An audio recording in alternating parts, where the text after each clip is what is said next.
All right, I'll count you down. 3, 2, 1. All right, welcome back to Reds Country Radio. It is May 1st. We are through one full month and change of the season, and the Reds are in second place in the Central with a winning record.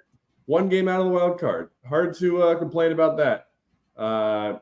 Let's get into it. I'm Donnie. We got Steve, and we got Rob. What's up, boys? So, we got bludgeoned on the day before we're recording this, but we're recording on a good day because the Reds decided to bring the bludgeon back to the St. Louis Cardinals, get that series split, get out of there, and, start off the month of May with a win. I'm good with it. Rob, what about you? Absolutely. Coming off a stretch where they've won, let's see here, 6 out of their last 8 games. Can't complain right now. Like you said, we got a winning record. Like what Don said, sitting in a playoff spot. So didn't think we'd be here at this point in the season, but alas, here we are, boys. Yeah, it's exciting. Steve, we've talked about this. The last thing you ever want to do is talk about the schedule or the bad pitchers we're going to face. But they made it through a stretch against some not great teams, and they pretty much, for the most part, they handled business like they're supposed to. That's a problem that we've seen this team over the years, where they're playing well, and then suddenly they face the Pirates and they get swept, and it's just like, what are we doing? Even those losses against the Cardinals, as frustrating as that is, it didn't really demoralize me too much. The Cardinals are always, a tough opponent. It's a fun rivalry there, and it was really nice to get the 9-1 win today. Yeah, I'll take any win you can get against those guys. I personally don't like them. Think they're bad people. Think they, think a lot of their fans are bad people too. I'm more of a Cubs hater right now than I am a Cardinals hater because the Cardinals are not supposed to be good this year, and the Cubs are currently good. So, but you still got to beat them. Still got to beat the teams in front of you. And I agree with you, Don. Like I don't think many David Bell teams would have just come in to that Pirates series a couple weekends ago, taking care of business, come into the Rockies series, taking care of business. I kind of give them a pass on Miami just because they beat the Orioles, who, are not a very good team right now. And you get that win. That's a series win there. Including a 24-2 victory. Yeah. That was rubbing. Run differential line went up there. That was that was a nice little Easter Sunday. So yeah, I think there's definitely a difference with this team so far. I think that it's a month in, but you can definitely tell there's some guys that are stepping up, some guys that are not, and already clearing out of the way. There's no lingerers right now. It does seem like there's a lot of competition and a lot of good competition for each of the 26 spots on this roster. It was nice to see him come back and get a win today. I kind of felt, I don't know about you guys, I kind of felt the rain out on Tuesday may have killed their momentum a little bit because they're riding that 5-game winning streak. And I was afraid that, they dropped both games, the doubleheader yesterday, they'd come back and lay an egg today. But obviously that wasn't the case. The last game was a 9-1 drubbing. We turned around and give them another 9-1 drubbing. So on to the Nationals, for me at least. Absolutely. So, hey, I want to start this. We've got a good little rundown here. I want to start this with a question that I think will lead to one of these little topics, but isn't strictly on our rundown. I want each of you guys to give me the biggest surprise of this team in the first month of the year. What player or what kind of aspect of the game, what's the biggest surprise you've seen out of these Redlegs in the month of April? Robert, I'll let you go first, my man. I think I have an idea, but I want to hear yours. Yeah, for sure. I want to probably one of the 3 new guys that we've added so far, and Jose Trevino, Gavin Lux, and Austin Hayes. Hopefully I'm not stealing anybody's thunder here, but my pick is going to be Austin Hayes right now. I know he's hurt right now day to day with a hamstring injury, but I imagine he should be back in the lineup in the next couple of days. Right now, he's currently batting .365 with a .431 OBP and a .712 slug. When he entered the lineup, he just started hitting the absolute cover off the ball. He gave the batting order and the lineup a jolt of energy that it needed to, get him over the hump and start winning some more ball games. So to me, that's been the most pleasant surprise for me so far. I love that we have a no batting gloves guy in the lineup now. Absolutely. Old school. That's such a great vibe. And he hits like the guy you expect. He's swinging a lot of pitches, and he's making contact. He's going to be a doubles machine. Even in Great American Ballpark, where it's been more of a home run or nothing kind of park, I think he's going to hit plenty, but I love that he is a scrappy guy too. I'm really happy we got him on the team, and we missed him in the first couple weeks of the year. Absolutely. So I hope he can stay healthy. Hopefully he gets through whatever he's dealing with right now.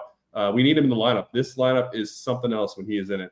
It was kind of weird too, because when they put him in the lineup, they got like instant success out of him. Just showed just how badly they missed him those first couple weeks of the season when they didn't have him. I got a couple of those 3-3, 1-0 losses in a row.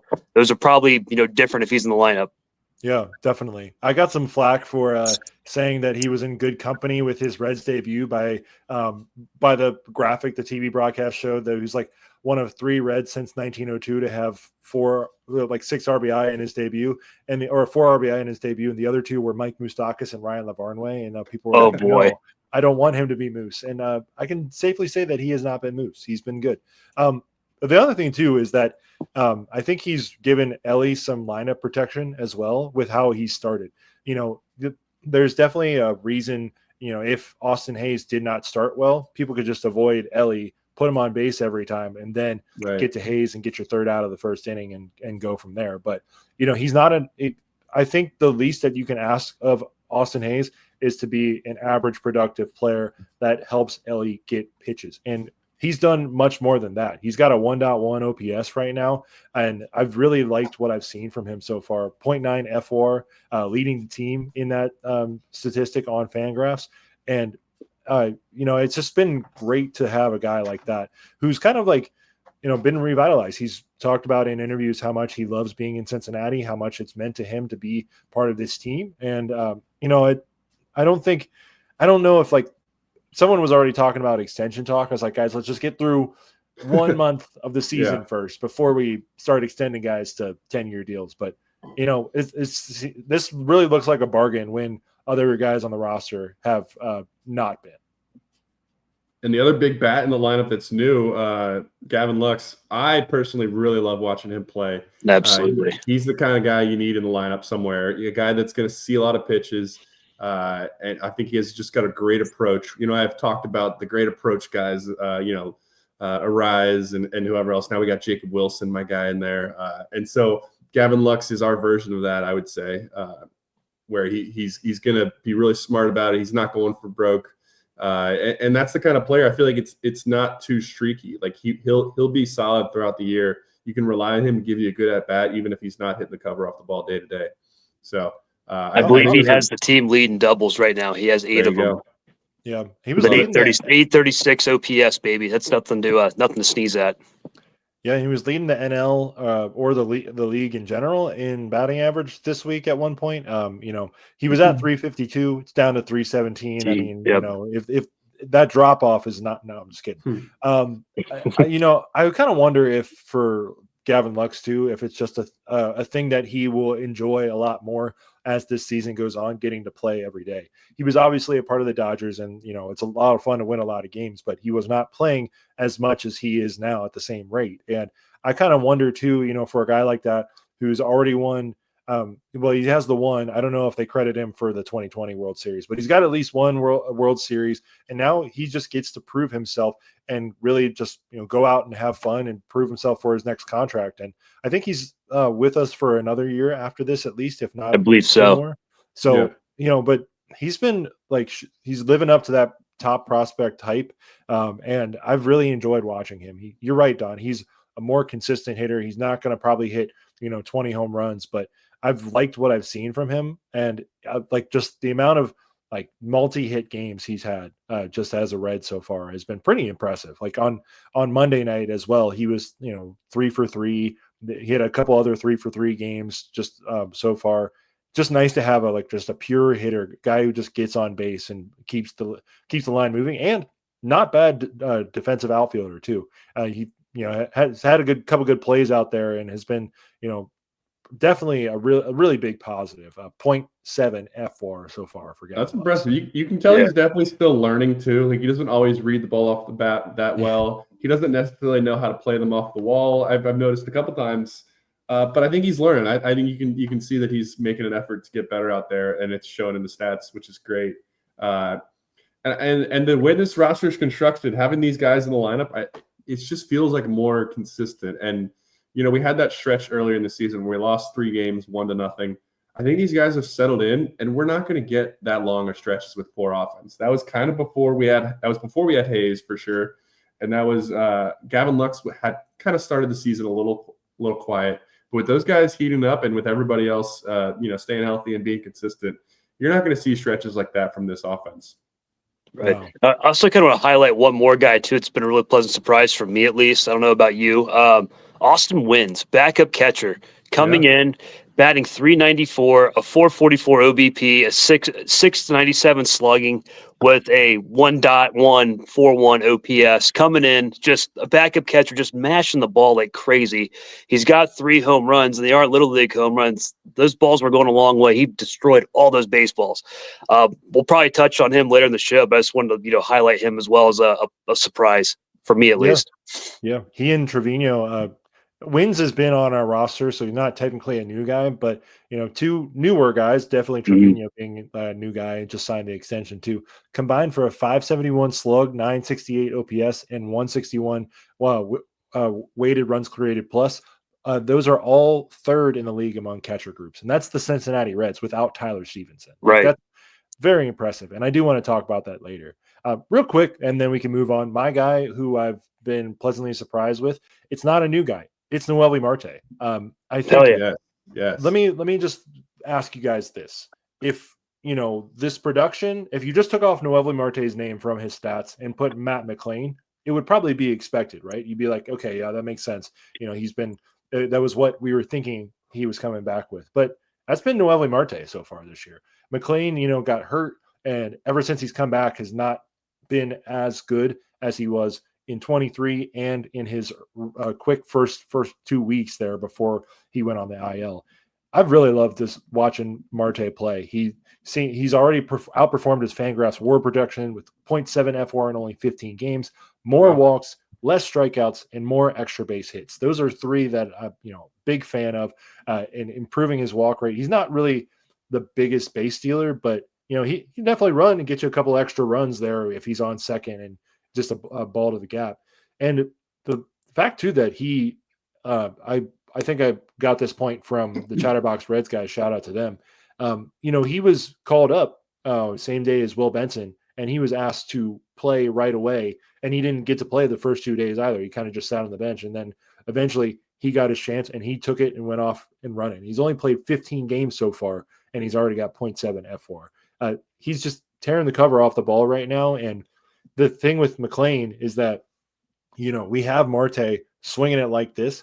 And when McLain comes back, and then when Elly starts hitting, for more power right now and more slug than he is right now and more slug, this offense is dangerous. And Noelvi Marte just unlocks that bottom third of the lineup, and it's been just a revelation to have him playing a consistent third base, a good defensive third base as well. And you haven't really missed, Cess so far, or you haven't really, felt like you're losing production from without Candelario just because you have Marte playing so well. I've just really loved watching him play. Yeah, right now he's batting .328 with a .967 OPS. Like, I feel like this is the Marte we were promised as Reds fans like 2 years ago whenever he came up with that batch of young, with Elly and McLain and the batch of young guys that were coming up from Louisville. Like, this is the guy that we were told that we're going to have our third baseman, and he's showing it right now. I think it's easy to forget that he's still just 23 years old. He's been this is his 3rd season that he's played in the major leagues. Hopefully his first pretty much full season. Last year was tough on him with the getting busted for PEDs and only playing half a season and kind of jumping in when everyone else is already in a full swing. That's tough, no doubt. And I think starting in the minors this year gave him an extra chip on the shoulder. And Steve, did you see the comments about his little swing adjustment he's made with Mike Napoli helped him with it actually? Oh no, I haven't. Our assistant, Rob's doing the motion there. It's like the level hands. When he's staying through the ball a lot better. He when he gets bad, or when I think he's trying to do too much. He's trying to lift the ball too much, and he ends up dropping the shoulder and swinging up a little more, like finishing up. And now he's kind of finishing through the ball more. And he's been doing that consistently, and that's made a huge difference. And sure, maybe you miss on a couple homers there on a meatball, but you're going to rip doubles all day, and I'll take that. Absolutely. I'd honestly rather have him hit doubles than swing for power, or swing for home runs at least, just because like I was saying earlier, he's a guy that when he gets on base, he can be dangerous on the base pass and get you just a couple runs just from him being on base. And he's not qualified yet, but Don, his bat speed has been a lot better this year. Squared up percentages are really good, and barrel percentage is not there just yet, but he's got some games to qualify still. He's looked really good, provided above average batting run value according to Baseball Savant. I'm just blown away by this guy. Obviously people were down on him last year for the stupid stuff that he did, for sure. And then he didn't really look that good when he came back. So. And there's definitely talk. I mean, and he didn't earn his way onto the roster from spring training. And he's the thing that I liked is that on the Monday night broadcast, they were talking about Noelvi, and Jim Day mentioned that Freddie Benavides asked Noelvi last year near the end of the season, who's better than you on this field? And Noelvi said no one. And I don't think that's being selfish, but you kind of, as a professional athlete, you have to think that. Right, you kind of have to have that cognitive dissonance that I'm the best on the field, even if you're not. You still have to think that way. And it's cool to hear him have that confidence, like at least see having that confidence back, because how many guys, have we seen just over the years as Reds players lose that confidence pretty early and have to build it back? And he's gotten it back almost immediately. So I've really loved watching him, and got another extra little insurance run at the end of the game today too. Absolutely. Yep. And it is frustrating too that we aren't getting the production from a guy like Candelario, who you paid a lot of money for, and you kind of counted on him. What I appreciate the fact that we have kind of at least treaded that middle ground with Candelario right now. So many people were calling for him to be cut. And we've done that in the past with expensive guys, and I get that. But if he's okay coming off the bench, getting a start a couple times a week, that's a tough spot to be. It's going to be hard for him to get his mojo back, and I'm sure if he got DFA'd, he'd get picked up somewhere. But I think he's a good bat to have. And baseball is such a streaky sport. I talked about trying to avoid the streaks, but it's inevitable. And to not totally give up on a guy like Candelario, but also be willing to actually bench him, I think I don't know if that's necessarily a Tito decision, or if it's a decision that David Bell wouldn't have made, or whatever else is going on there. But I was kind of pleasantly surprised to see them move quickly to the new hot guys. And especially with McLain struggling, who does, I'll say, have an even longer leash. With that, besides Elly, this infield wasn't giving you a whole lot. So having Noelvi Marte in there, kind of coming out of nowhere, it's been a really, really great spot. Yeah, no doubt. Real quick on Candelario, and we can move on. I've been I think I've been told you guys, just I don't want to get rid of him just yet, because he has traditionally struggled in April, and I know he's basically just during his time as a Red had 2 hot weeks and kind of not been great outside of that. But our guy Reds in 4 mentioned something today that if he was actually hurt, with a back strain and not, just washed, I would want to see what a healthy Jeimer Candelario can bring to this team. And I think the other thing too we got to remember is these are still young guys, like you said, Don. Noelvi's 23. There's definitely going to be a stage where he goes cold for 2 weeks, and you can't.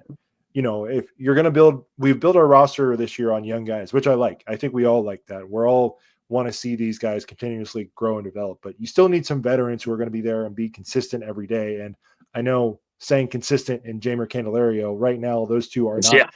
Those are not meshing well with each other. But I think the guys like him in the clubhouse too. I don't really think there's anyone going out of their way to avoid him or anything like that. Not that I've seen, at least. So it's just, I think I would want to hold on to him until it's if it gets to middle of June and it's nice outside, consistently 80-degree days for games, and he's still not very good, I think it's time. Yeah, sure. I think there's still value, and he's a switch hitter, and I think there's still value in that for matchup purposes right now. Albeit he is batting 113, so it's not great. But I have hope that he can kind of maybe turn around in May. That's when he starts to get going, at least historically. But yeah, I agree with you, Steve. By about June, maybe July, if he's not fully turn it around, I think you might have to start, thinking about maybe, just cutting them and saying sayonara. Yeah, I agree. The thing is, when you get him on a Friday night, he hits a home run. So there you go. Friday night homers this year. So maybe I feel like plays on Fridays. I feel like I've got good memories of him in the black jerseys playing well. Yeah, for sure. So, to put a bow on it, I'll add my kind of surprise of the season so far is the bullpen. I think going into the season, we kind of knew the starting pitching would be a strength. And we knew some of those young players that coming in were going to be pretty hot. I was high on Gavin Lux before the season. I think we were optimistic about Hayes and other things there. This bullpen was a spot we were worried about for sure. I think we didn't really know how it was all going to work out. Graham Ashcraft is new to the bullpen. Alexis Diaz was hurt. We didn't know what we would get out of him, but we were kind of counting on him in a way. And now suddenly Alexis Diaz has gotten demoted after coming back, and I think he'll figure it out. I think he's a really good pitcher, and he's going to figure it out. But the rest of the bullpen has been absolute nails. I have been so impressed by this unit. Graham Ashcraft has taken to the bullpen so well. He's been one of the best relievers in baseball, I would say. Brent Suter has filled his role well. Taylor Rogers has been a great middle reliever. Ian Jabot, after his early blow up on opening day, I think he's been great since then. Scott Barlow's been solid. Tony Santillan has been an incredible setup man. And Emilio Pagan has been one of the best closers in baseball. I mean, pretty much top to bottom, I have no complaints about this bullpen. And I did not expect to be saying that. that there is often one guy that is like, get this guy out of town. We got him out of town. And I do think, Alexis, I just want to see what happens, because, man, I watched a little bit of that Luis May performance today, and dude, I had not seen him pitch before, but he looked good. He looked nasty, and he's a young guy. I know the command is an issue for Luis, and hopefully maybe he gets that figured out. I do think that Alexis can be good again. I think he's been good before, but it's been almost a year and a half since we've seen that on a major league field, and I think a lot of usually I try to go against when everybody's complaining about something. I usually try to at least see it, but I just don't think it's it was just painfully obvious. He probably should not be on the major league roster right now. So it's going to be a tough road back for Alexis, and that's why you have option years. That's why you don't extend guys right away as soon as they're doing well. He's going to have to figure it out, and I want him to. But the nice thing is, Don, we got a depth of pitchers that that you can send a guy down and bring up a Luis May. We got Big Sugar still in Louisville right now. Ooh, Big Sugar. Sam Benschoter is another good guy in Louisville right now. There's a plethora of options, and that's for realistically your 6th, 7th, 8th guy out of the pen. Our top 5 has been really good. Maybe if you want to pick on Taylor Rogers, I can give you that, but everybody else I felt really good about. One more thing about Alexis Diaz before we move on. I want him to learn in Louisville, or relearn in Louisville, that it's okay to pitch an inning and not put 2 guys on each time you pitch in a game. It seems like every time that he's in the ball game, he always has 2 guys on with 2 outs, and that's where he gets in trouble. You don't have to put guys on base. It's okay to just to strike guys out. I think he learned that from his brother. Is okay, I got to get 2 guys on just to feel something, and then and then strike 3 dudes out. The problem is when you don't strike those dudes out, and then it kind of devolves from there. Yeah, that's where it gets ugly. To that point, though, I think we were talking about this, or maybe it was another one of my Reds chats, but I was kind of expecting they wouldn't demote him, and they would just and they kind of had been, but just not pitch him in high lever situations, just have him, work out the mop up role, or even a 5th or 6th inning middle relief kind of spot. But it's kind of it shows you how much, like you're saying, the depth that we do have, the guys itching to get called up. We don't have to let him figure it out, pitching the 5th inning. We could have him figure it out in Louisville. And we can bring up guys like Luis May, who has 103 mile an hour fastball or sinker, or whatever that crazy. That's easy is. Gas too, guys. He was throwing 99, 100 today, and it looked like he was hardly breaking a sweat. He was just letting it rip. It was awesome. That was fun to watch. And like you said, we got other guys too. I hope Luis May sticks around for a little bit, and we'll see what he's got. It's been fun watching these young guys come up.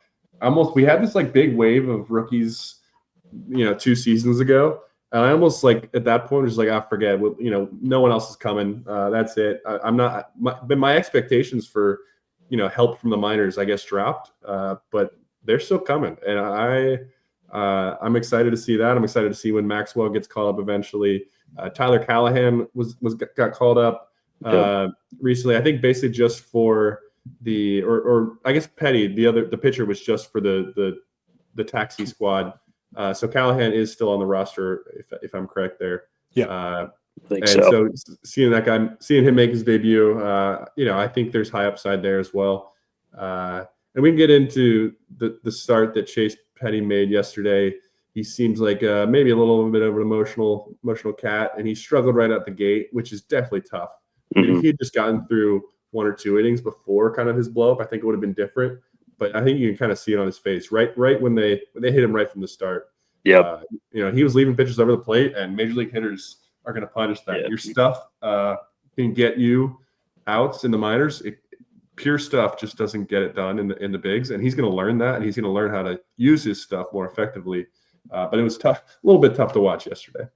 Yeah, like to your point, Don, he was leaving pitches over the plate. He was throwing like 97, 96. It's good numbers, but they were like, belt high right over the plate. And once they figure out that big league hitters at least figure out that you're going to throw that ball there consistently, they'll start teeing off on it. And that's exactly what he saw. Couldn't even get through 3 innings. I think he went 2 1/3 innings. Don, you're our pitching guy here. I saw a couple of people on the Bird app talking about his fastball and how it probably is not major league ready. Could you just dumb that down for me? Because I'm just like, I feel like I know a lot about. Well, I don't know a lot about a lot, but you're the one that's pitched most recently. What does that mean, like for like a fastball to not be major league ready? Well, I think what it comes down to for a starting pitcher in the major leagues, it really is. I'll say it's the easy answer. It's location. I mean, he getting guys to swing it, even just the fastball, even if it's a straight fastball, but getting a guy to swing at that pitch off the plate or using it to set up your other pitches. And if a guy sees that fastball coming and he's just going to know he can tee off on it, then you can sit waiting for the curveball, and then you can adjust the fastball because it's going to be a meatball. I think he probably isn't really tunneling his pitches as well, so it's kind of obvious which one's coming. Just because you got the stuff, it might play in the minors. That's the simplest way I can say. It's really just becoming a pitcher rather than a thrower, which is what gets those guys through the first few levels of the minors for sure. And so I think they'll get it figured out, and it will become a major league fastball. And I think he's not really like a guy that's going to throw 102. So he's going to have to learn, especially that is the approach you need to take. Yeah, and dude's younger than Hunter Green was when Hunter made his debut. Just think about that. I think he's younger than Chase Burns right now, actually. Yeah, he's younger than Chase Burns. I saw that too. So yeah. I was surprised that he got the call, but and I don't necessarily expect him to make many more starts this year. Yeah.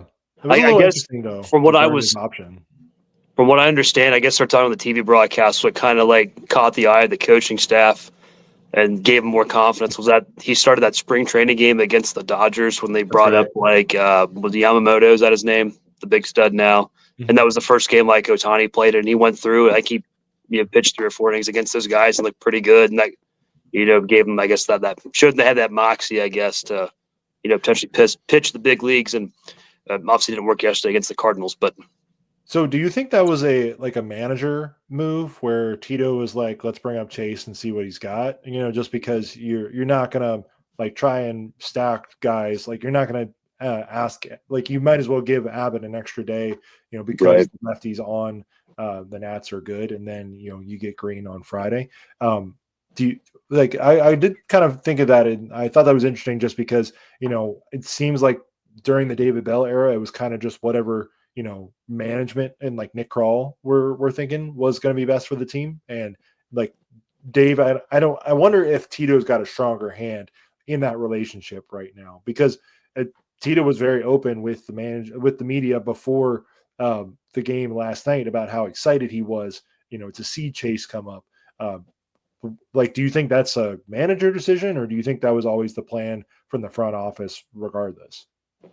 I'm not sure, because I think under normal circumstances, we probably would have seen Carson Spires come up in that situation, correct? Yeah, that's what I'm thinking. Just because, Yeah. I guess it made sense though that it was Petty's day in the rotation in Louisville anyway, but I was more thinking the front office probably wouldn't want that just because you burn his option year. Well, wait, hey, now I want to jump in and cut you off there. If I am not completely insane, I think because it was a doubleheader and he was like the extra player, it might not burn an option. Okay, that makes sense, because I saw on the MLB.com that you get service time, but if you don't get an option year for that, then that makes sense. I think I might have seen that. So let's let that explain it. Okay, yeah. And if that is the explanation, I think it's a really good opportunity to use that. Yeah, nothing lost there. Let him go eat. Yep. Yeah. So if we needed a pitcher, but it wasn't going to be in a doubleheader situation, I bet they wouldn't have called him up. Yeah. Okay, that makes sense. Yeah. I'm just excited to see what he does. I think he probably needs to learn a little bit more. And, pitching staff in Louisville has gotten a lot better over the last few years. So I do feel good about him being down there and getting a chance to just throw every fifth day and really hone in and get better. Well, I will say there's not really going to be a spot in the major league rotation for a while if guys stay healthy. So I mentioned the bullpen was a surprise to me, but the starting pitching has been – even up to our high expectations, I think they've exceeded them. Hunter Green started out basically the best pitcher in baseball. Nick Lodolo has performed like one of the best pitchers in baseball in his last couple outings. Brady Singer has been very consistent and gotten some nice run support in most of his starts. Andrew Abbott back in the rotation has had missed the first couple weeks of the season, but he's been looking like Andrew Abbott of old. He's a great middle of the rotation guy. Not going to have the stats of Hunter Green, but I think he's going to be in this rotation for a long time. And then Nick Martinez, who struggled out of the gate, but he looked a lot better in his last outing, and I'm feeling good about him. I love watching him pitch, and I think he's going to figure it out. So this rotation, unreal. Is Hunter Green a Cy Young candidate? We can get into that. Any thoughts on the rotation, Steve? Yeah, there's a lot of things to like about those top three of Green, Lodolo, and Singer. Green, he was getting all the love a couple weeks ago on MLB Network and stuff, just because he had started off the season really hot, and he's been just killing it, man. I've always loved watching him pitch, and just Rob, we have not had a guy like Hunter Green, since probably Johnny Cueto, right? A homegrown guy who comes up and was pretty much lighting the world on fire right away. And I've loved watching him pitch and grow. And I feel like he's, there's a lot of critics in 22, 23, 24. I just put him in the bullpen. He's only going to throw 100. He's become a bona fide ace for the Reds. For sure. I think before his bad start he had in Baltimore, he was sporting a 0.98 ERA or something crazy like that. Yeah. And they were talking this is Cy Young. Obviously, it was way too early. He only made 4 starts by that point. And they're everybody said this is Cy Young territorial. Obviously, I didn't think he'd keep that up all season, but it's fun was fun to watch for sure. I think from my point in the rotation, Nick Martinez, good pitcher until he gets into the 5th inning. Once he goes past the 5th inning, that's when things kind of blow up for him. He has a hard time, getting to the lineup the 3rd time through. I want to say that's why he's been in the bullpen the last few years. Yeah. Yeah, I don't think he's going to go back just because he was so good at the end of last year, and I think they want to keep that. But I agree. He would probably be, knock on wood, if you get to a postseason situation, he would definitely be your guy that, okay, your starter can only go 3 innings. Who's your next guy? That's Nick Martinez for sure. And I think he would be great in that role, as he has been in previous postseasons. And I would love to see him there. Just real quick, I'll touch on Lodolo and Abbott. Another 2 homegrown guys who are going to probably go under the radar this year because of how good Hunter Green and Brady Singer have been. and just because they've been here and they're not like long term, like they haven't been signed, but they're still solid dudes. And Abbott is the one guy who I didn't put anything on for our outline, but man, he'll go out and just give you a solid 6. Like today, he could not just because of the rain delay. And I get it. It's April or it's May. You don't want to try and extend a guy through a rain delay. That's just no point. And especially when this bullpen is so good, you feel like you can just let them eat. So the start I love from Abbott though was his 12K performance in Baltimore on that Friday night. He looked really good, man. Oh, that yeah. Tied his major league record. He's not really much of a K guy too, so just to see him rack that many up. I know the Orioles are obviously hurting then and they're hurting now, but still, a lot of solid, talented hitters on that team. So good to rack that up. But really, my guy that I've been liking a lot and really looking forward to watching him pitch is Brady Singer, man. Like it was unfair what happened to him on Wednesday. He gets the loss, but he goes 7 innings, gives up 1 run, and it's just been completely. I feel like that's happened to him. I don't think that's happened to him another time. He's 4-1 right now, so he's been pitching really well, and he's been getting run support too. But I felt for the guy to pitch that well and still take the loss on that when it really wasn't your fault. He gave up 1 home run in the first inning, and that was kind of it for the Cardinals. The Cardinals scored all those runs in the 9th inning. Yeah, dude, Singer has been like better than advertised, and like I feel like he's been a lot better. He's posting a lot of career highs right now or career lows depending on what stat you look at, and it's been really positive to watch him start for the Reds and kind of buck that trend a little bit, of not being a powerful guy. I was reading the Fangraphs article about how he added the cutter to his arsenal, and it's added to his just overall options, and it makes him a lot harder to predict when he's pitching and he throws quick, he gets in his rhythm and he goes, and he's been really effective. I've really liked watching him pitch.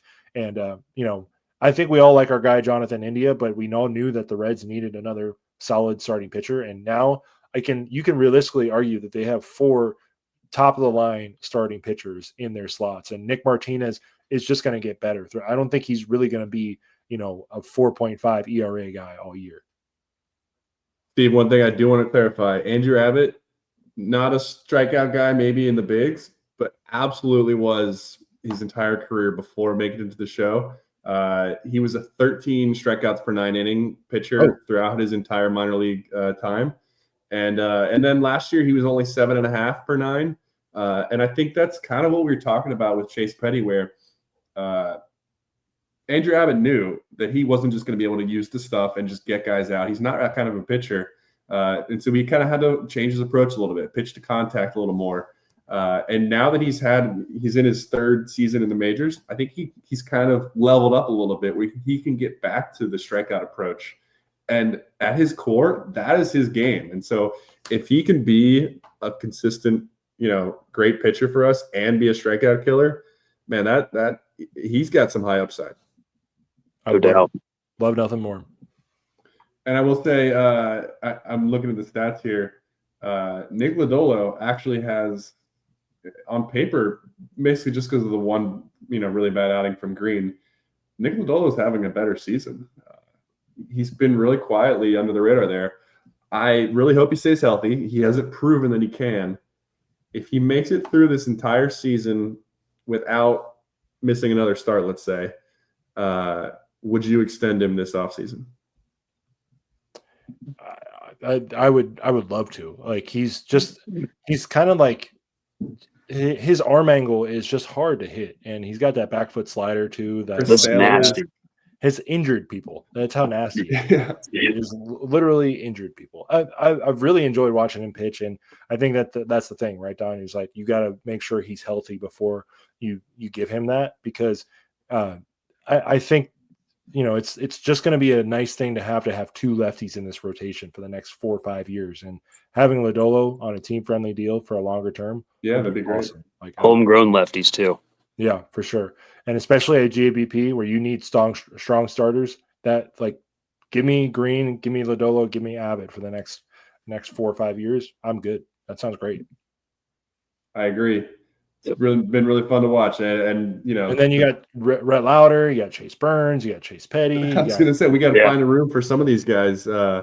It's a good problem to have, and hey, if we have to trade one of them, you get a lot in return for that.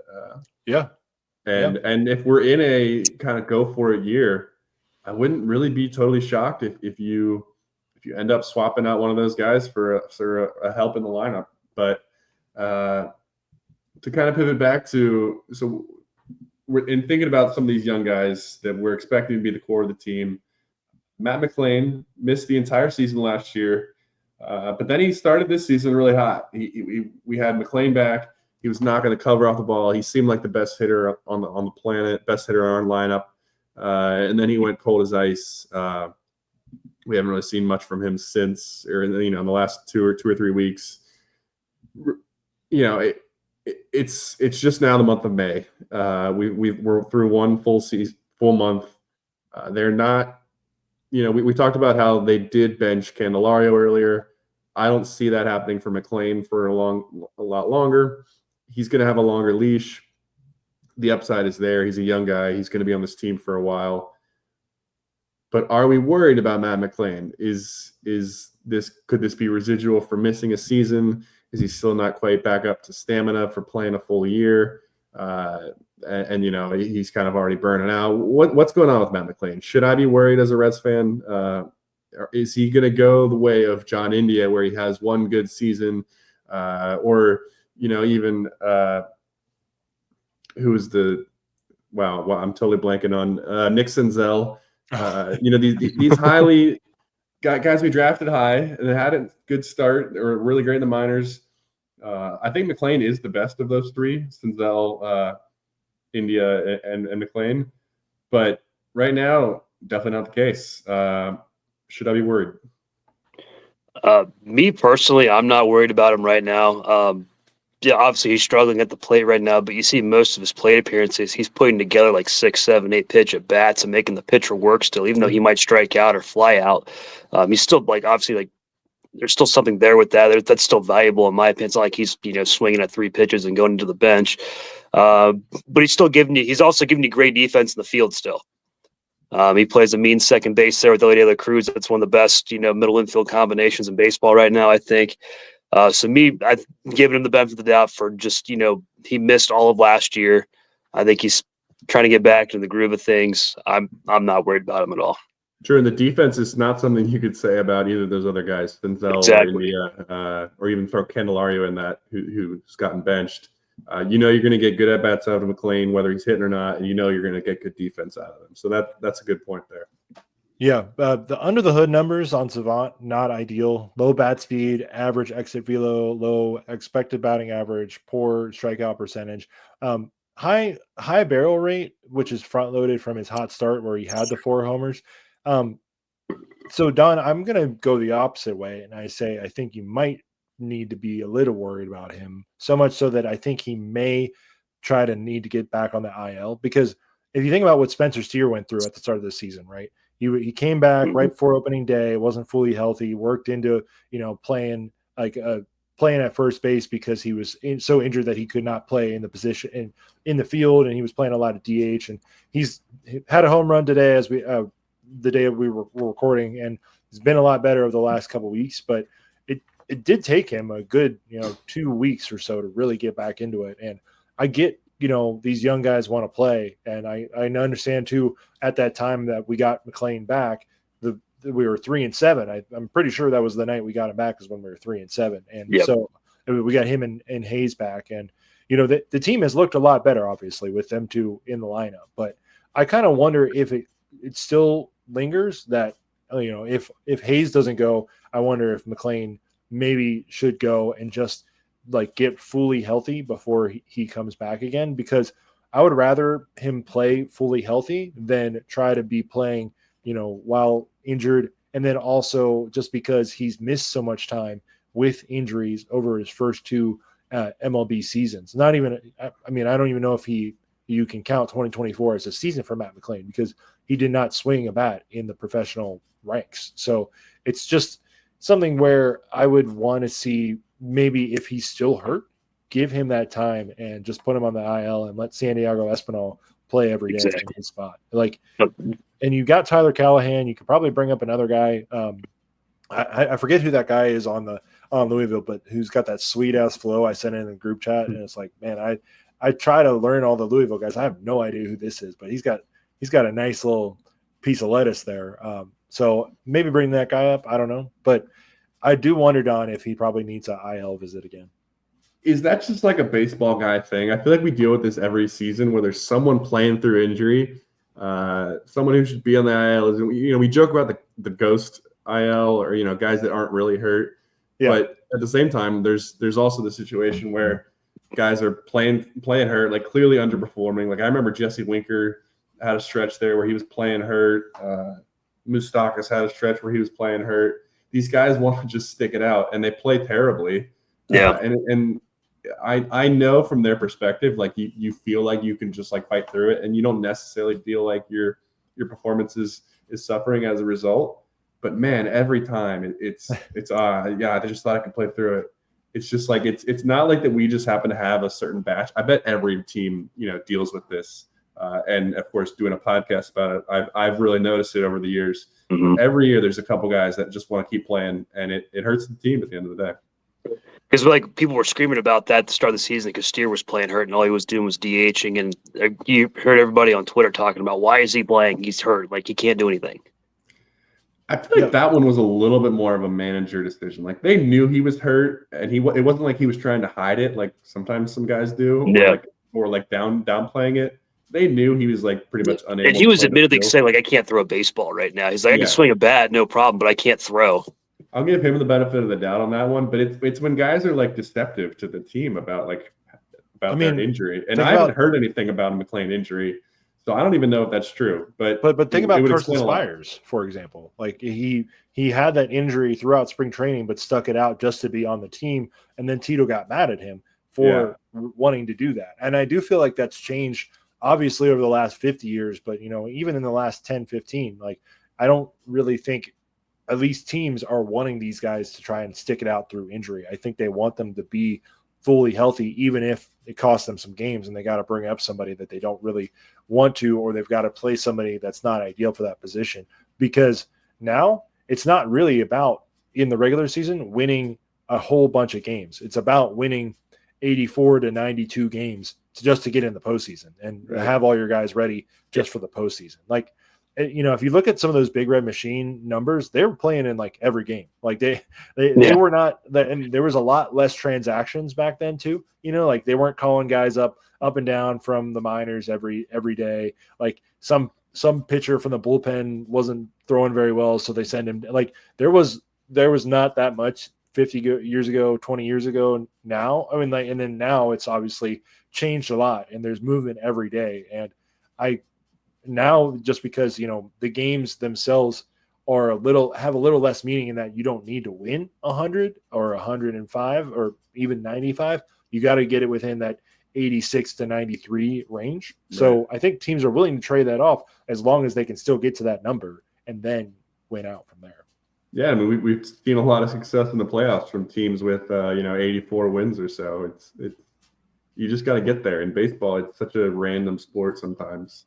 I just want us to get to 80. How about that? We'll start at 80 and then we'll go from there. Yeah, I don't want to be too greedy, Well, speaking of guys that are injured, we're about a week away, hopefully, maybe even less, from getting Tyler Stevenson back, who another guy that I will say about a year ago, we were maybe having the same kind of conversation as we are with Matt McLain. Like, is there a panic button situation?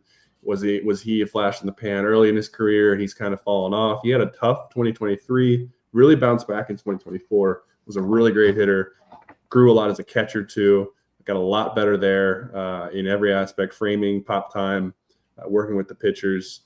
But he got hurt and he hasn't played at the major league level yet. He's been going through a rehab stint, and suddenly we have a problem. The two catchers on our team are basically the two best offensive catchers in baseball. And where are we going to put Tyler Stevenson? I think I remember Tito said that they didn't want to play him in the field outside of catcher. They said that earlier, like like I want to say it was like 2 weeks ago, right before Austin Wynns had his like 6-hit game, or what that stretch where he went 9 for 11. And it's like, well, okay, someone's got to play first base occasionally, or I guess our DH is just always going to be a catcher. What do we do? Do we carry 3 catchers? Do we trade one of them? What's the move? I mean, I feel like you might have to, but carrying 3 catchers in Major League Baseball is like just a tough thing to do in general.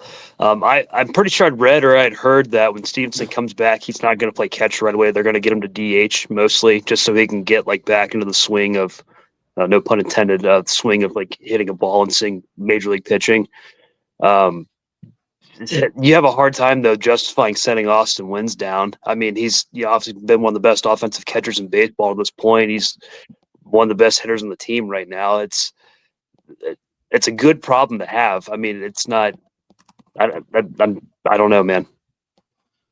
So I will say that Austin Wynns, although he has only played in 2 games over the last 7 days, he is 0 for 7 in that time with 4 strikeouts. So I don't want to be too early on the flash in the pan. And like, I want to believe in Austin Wynns. I've posted about believing in Austin Wynns. I want it to happen, but I feel like it's an easy decision, if you continue to let Austin Wynns play and he does not if it was just a hot 2 weeks and he, starts on Friday night and he still doesn't have a hit, like it's just a cutthroat game. But like, obviously you're bringing up Stevenson and you sign Trevino. So there's one odd guy out.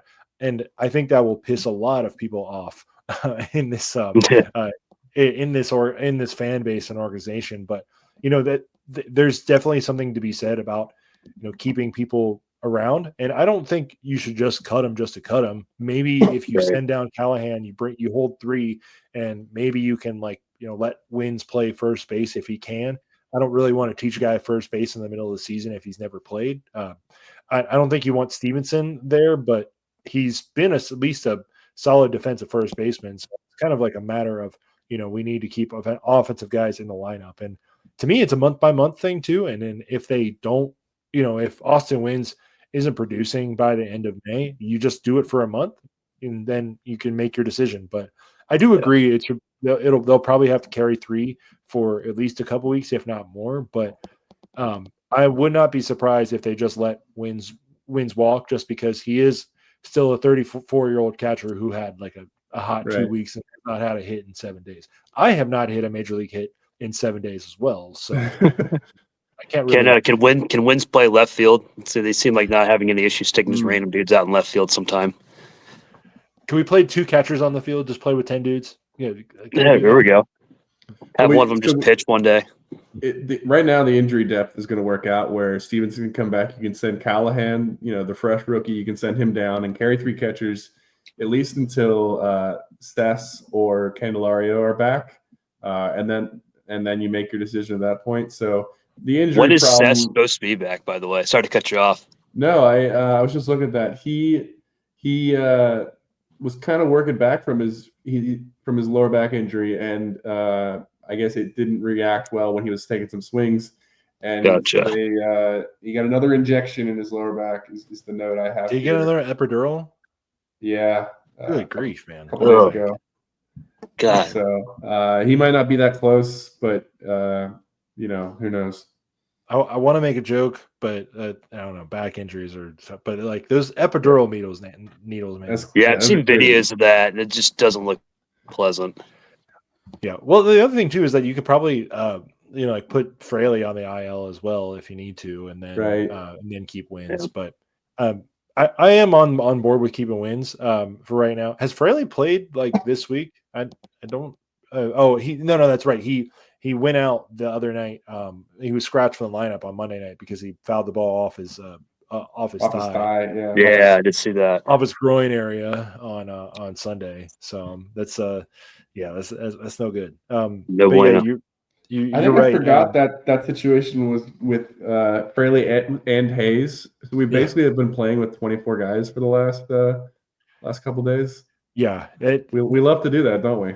That was one thing that I was hoping would go away with Tito, was that like we just try to play with a full 26, and if you're not able to play, like put them on the IL and let somebody else at least And I'm fine with Hayes, just because it was just on Tuesday and they're trying to like let it. It's only been, 3 days. We didn't play one of those days, but I like the Fraley thing. I'm like, we can put him on the IL. We're okay. That one's we're all right. Especially because he hasn't been totally, knocking the cover off the ball. Hey, I will say I did call that grand slam in the Seattle game. I had tweeted out, I'm cautiously optimistic about a Jake Fraley breakout because of the rolling hard hit rate, and then voila, home run. And he's looked a little bit better over the past couple of weeks. But if he's hurt, you just want to tweet the rake meme.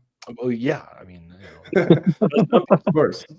I like things that do well. Sure. All right, the last big topic I got for you guys, which, the most electric player on the team that we haven't really talked a lot about, Elly De La Cruz, did not get a hit today, so he ended his 14-game hitting streak. My note here is that I thought that was like a sneaky 14-game hitting streak. It wasn't one of his stretches where he was, ripping 4 hits a game, ripping doubles off the wall, and hitting multiple homers in the game. But it was still a really strong stretch. And it almost made me think that's going to be more standard for him, getting on base, causing havoc. Hasn't quite gotten as many steals this year as you maybe would expect. Hasn't quite gotten as many homers as we expect. But what are our expectations for Elly De La Cruz? Should I expect him to be, a 40-40 guy, or is this the player that we got? A guy that's going to get on base a lot, but not, mash 50 dingers. What am I getting at Elly De La Cruz? Well, we've seen flashes that he can be that guy that can mash 50 dingers. It's just, I don't know if he's just going through a slump right now, or not like a slump. Obviously, he was 14-game hit streak. But like the hits he was getting, the glove were just like, just bleeder singles and whatnot. He wasn't like really driving the ball anywhere. So I would like to see him, try to drive the ball some more, get some doubles, rip a couple homers here and there. But I've been pretty pleased with the performance so far. Obviously, I think it's more of a management decision too that he's not running more because they want to be a little more judicious on when they steal. Yeah, what do you think, Steve? I like watching him run. I don't really care when he gets thrown out, just because like he's a menace on the base pass, and that's how the Reds like stole a lot of runs over the last couple of years. Is just by him causing havoc and having teams throw the ball around the yard. I heard this, so I wanted to bring it to the pod. Trevor Plouffe the other day called an errant throw to first base a snowball fight, just because they were like the Rangers were throwing the ball around, and that's what Elly causes on the base pass. He causes snowball fights. So I kind of just want them to let him be him, but I think there's a lot of weight on Elly right now. He's definitely the best player, and I feel like at least last year, he felt like he had to do a lot more than he probably needed to. And you see it in the when he's playing defense, like he will run in front of guys to go get a ball, or have to run like 100 feet just to go dive and catch a ball and stuff. And the 14-game hitting streak for sure was a good thing. I don't really feel like he's been Elly at the first month of the season, and that's hard to say just because obviously he's been like pretty good for a regular human baseball player, but that's not Elly De La Cruz, Don. Elly De La Cruz to me has MVP potential, best player in the sport. They're making commercials and putting this guy on the video game cover. I do think he has that potential still, and I'm kind of hoping that once it starts to heat up a little bit, and like the ball flies a little bit more at JBP, get some homers.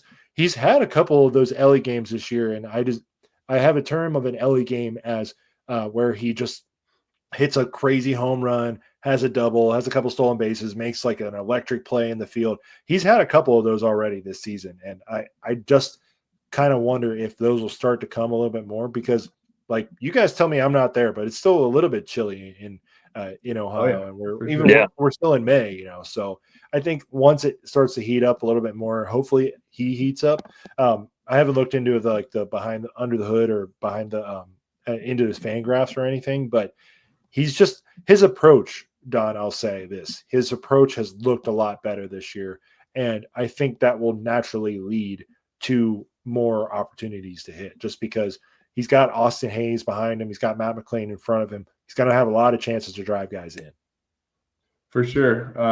And, it's funny. I'm looking at his stats, and for saying that it's a vibes thing, that he just like hasn't felt like he's been playing that well. He's still leading the team in RBIs, leading the team in hits, runs, tied for the lead in home runs. Of course, has the most steals. I think he might be leading the league, actually. So maybe my whole doesn't feel like he's stolen that many bases is wrong, too. That's our prop bet. Is it fair to say that maybe his strikeout numbers kind of have overshadowed that a little bit? Because he struck out 38 times. Yeah. And I don't have the rate in front of me, but I feel like he at least hasn't gotten worse as far as how often he's striking out. That's kind of always been his thing. Let me see. Fangraphs, Elly De La Cruz. Looking at the data and simply laughing. Let's see here. Okay, yeah, K rate of 27.4%, so just a little bit lower. Walks are about the same at 8.9%. His isolated power is a little bit low. It's only about 157, where last year was at 212. BABIP looks good. Average is higher than it's ever been. So I the same thing, if he gets on base, whether he hits a double or a home run or a single, I want Elly on the base pass. 281 average for Elly is nothing to sneeze at. Like I really like that a lot. And once he gets that slug up there, I think he can really start doing some damage. The thing about Elly too is that he's only last year, which is crazy. He only had a 471 slug, which is kind of wild to think about, that he was quote unquote only an 800 OPS guy. And I definitely feel like he's got a much higher potential than that. Right. I agree. But the thing is too, is that he's also 23. So, I mean, just crazy to think about how much potential this guy has. And he's just so young, and we're expecting him to do so much. And I kind of wonder if he needs to just let some other guys take the lead a little bit and let him work into it, because maybe he'll be a late bloomer. But how many steals has he got, Don? Like 13 steals. 13 steals, yeah. Which is still just crazy to think about, that we're saying he's down, and yet he's still, doing all these things. On pace for what would that be, 60 something? Yeah, he's tied with Luis Robert with 13 steals. So learn that name, folks, Luis Robert, because people have been joking about him coming to the Reds for about as long as we've been doing this podcast. And on that strikeout rate, I'm looking at that now too, Steve. He was 34% in his rookie year, 31% last year, and 27% is still high, but it's coming down slowly. So I think he's continued to become a better hitter. He's starting to hit a little bit better on those breaking balls. It used to just be a cheat code where guys figured out his rookie year, just throw him a breaking ball, he's not going to hit it, he's going to swing at anything. Now you got to pitch to him a little bit, especially the fact that we have better hitters, more consistent hitters around him. Yep. You got to pitch to Elly De La Cruz, and he's going to do damage. And speaking of doing damage, they've got a new home run celebration this year. Oh yeah, Don, this is a big league segue right there, Steve. To wrap up the pod here, the gambling theme for the Cincinnati Reds this year. They're doing the rolling the dice after a double. They're doing the cash machine home run celly. They got rid of the running in the tunnel last year, and the Viking before that. The new Tito home run celebration is launching this cash machine that just sprays dollar bills at the player as he's running down the dugout. What do we feel about the cash machine home run celly? Well, I think somewhere Pete Rose is smiling. Oh, I'm sure. Seeing the Red Legs embracing the gambling celebrations. He's looking up. Honor. It's actually all for Pete. It's not actually for Tito. But my thought was that the first weekend, you could tell that they had had the fake money with the because they had $1 million bills there. But the last couple of weeks, man, they've had $100 bills, and they kind of look real. So I'm kind of wondering if the players are just bringing in stacks of hundreds and just shooting real money. It's probably not that, but let me dream. I would love that if we cause like a MLB Players Association incident by incentivizing home runs with actual $100 bills. I think it's fun. What did we do in that 24-2 game? How often was someone in there reloading that thing? Yeah, that's a good question. Probably got the bad boy doing it or something. Yeah, is there a clubby just trying to pick the dollar bills up off the ground and put them back in the thing? They're all crumpled and shit. And well, I was gonna say, is that a one-time use thing? Do they just have Like I would imagine I do. so, right? I've come across some of that fake money before. It's just like thin It's just paper. paper. Like, So, yeah, like, it's not the best stock. It doesn't feel like actual currency. So, like, you got to imagine, like, you can only probably get a couple if people are uses out of that stomping thing around before on it it's and it's in a ripped and dirty junk. dugout, yeah, I feel like it's probably a one-use thing. And so Yeah. for that game, you went through a lot of cheap little fake $100 bills. Yeah, I'm good with it. Hey, I mean, Tito's been paying so much attention to this team that he forgot to pay his water bill. So Yeah, have you enjoyed those all his little quips in the post-game press conferences? yeah, it's just different, and I feel like it's He's a little fun. bit more like real person than where David Bell was kind of just like a little bit robotic at times. And this is just another extension of that. Like the guys clearly love Elly. They do love Elly, but I feel like they clearly love Tito. Yeah. And the thing that made me sad was that clip of Chase Petty last night crying or trying to hold back tears because he wanted to do well for Tito.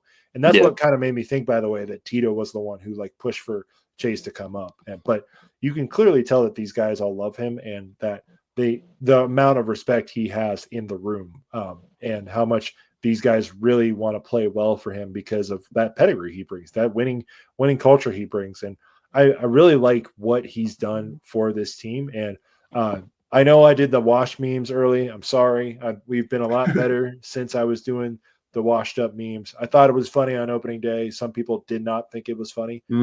I was trying to just laugh through the pain as I've always done with this show. But that's ATBBTTR. Yeah. Make sure you follow on all social media. TikTok's coming back this year too. Ooh. So we're trying. I have noticed that once I feel like I got to get back, watch some more movies and watch some more TV shows because I feel like the juices flow a little bit better for me when I'm watching because I got real job stuff going on, I guess, whatever. But, you got to stay up on all the hot meme stuff that the kids are laughing at. I think I should just block off an hour of my time every day just for TikTok. I've been laughing at the one gorilla versus 100 guys who would win in that fight. Some of those memes have been hilarious. Yeah. The one guy who like put all like the football players and then like all the UFC fighters on there, I was like, that's cheap. Like we better than that, But yeah, to answer your question, Don, I like it, and I'm all about stuff that's fun, and I like the second base celebration too. Like the rolling the dice. Now? Here, I'll close with this. What game do you think they're playing? You think they're playing craps? It's got to be craps. That's the classic like team celebration kind of game where you roll the dice and everybody wins. Yeah, that's fair. I was wondering if they were playing like dice game, rolling some sevens or something like that. But you never know. I like craps. That would I feel like that would be that's a good allegory, Don. I like that. Like or a good whatever you call that simile, whatever. But, yeah. So the last thing I'll say, I know we don't want to talk about the record of our opponents or anything like that, but looking at this schedule for May, I'm excited about the teams we're playing. You got a couple good in division matchups with the Pirates and the Cubs later in the month. It's interesting. You got to take care of business against the White Sox when they're at home. And you got some good series in there, Braves and the Astros. I'm going to point out or let you guys know, I guess, I just got an invite today from a company we work with at work that they want to bring me to the Royals series at the end of the month. When the Reds are in Kansas City. So, and they said they have the equivalent of diamond seats there. So maybe during that series, I think it's the Wednesday night game. Maybe I'll be waving from behind home plate or something. Are you going to do the same thing that guy in the Sam Hubbard jersey did a couple years ago in KC and just like celebrate for every pitch?